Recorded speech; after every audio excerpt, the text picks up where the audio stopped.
Hello guys, नमस्ते। सबैजना सन्चै आरामै हुनुहुन्छ होला। आज पनि फेरि म आइसकेको छु मर्निङ वाकको टाइममा। जस अब के गर्ने, तपाईँहरू आफ्नो शरीरलाई पनि ख्याल गर्नु होला हैन। फुर्सदको समयलाई चाहिँ अलिकति शरीरलाई पनि ध्यान दिनु होला। 1-2 घन्टा आफ्नो शरीरलाई पनि टाइम दिनु होला हैन। पैसा भएर पनि के गर्ने, आफ्नो शरीर कमजोरी भयो, आफ्नो शरीर रोगी भयो भने चाहिँ पैसाको पनि कुनै काम छैन हैन। जति नै हस्पिटल, जति नै महँगो हस्पिटल, महँगो औषधि खायो भने सन्चो नहुने अवस्था पनि आउन सक्छ। त्यही भएर आफ्नो शरीरलाई चाहिँ ख्याल गर्नु होला गाइस। आज चाहिँ फेरि अर्को जानकारी लिएर आइसकेको छु।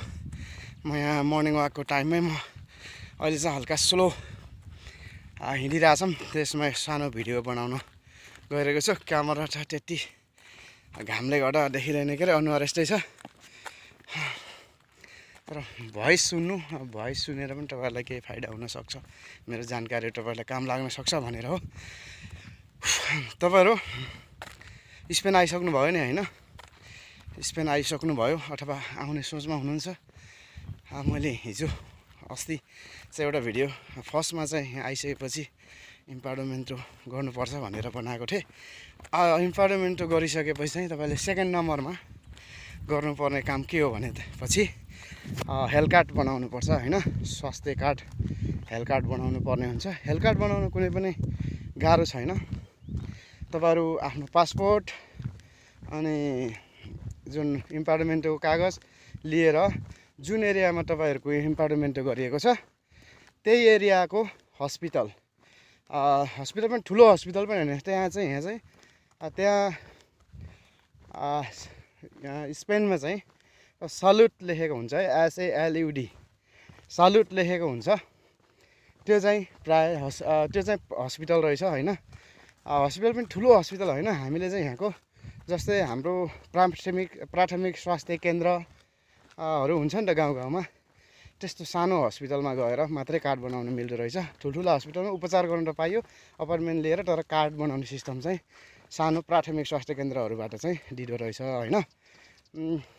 भनेपछि तपाईँहरू इम्पार्टमेन्ट गरिसकेपछि इम्पार्टमेन्टको पेपर अनि तपाईँको पासपोर्ट लिएर जहाँ चाहिँ तपाईँको जुन एरियामा तपाईँको इम्पार्टमेन्ट भएको छ त्यो एरियामा सर्च गरेर हस्पिटल कहाँ छ त्यहाँ सर्च गरेर जानुहोस्। अनि मलाई हेल्थ कार्ड चाहियो, मलाई चाहिँ म चाहिँ हेल्थ कार्ड बनाउन चाहन्छु भनेर भन्ने हो भने त्यहाँ 5 मिनटमा काम बन्छ।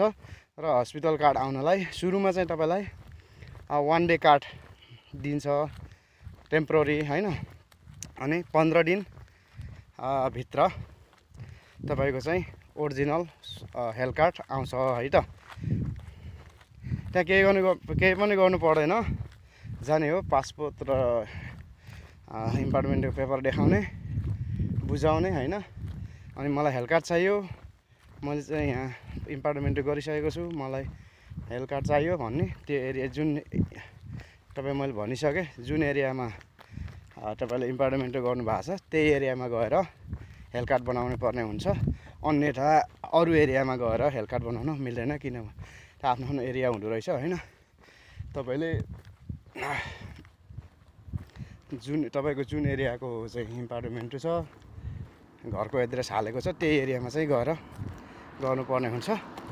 र त्यो कुनै शुल्क लाग्दैन है,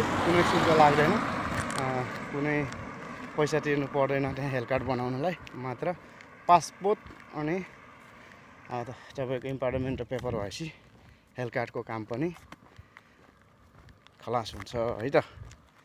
फेरि अर्को भिडियोमा अर्को जानकारी लिएर आउने नै छु। आजलाई बिदा दिनुहोस्, नमस्ते।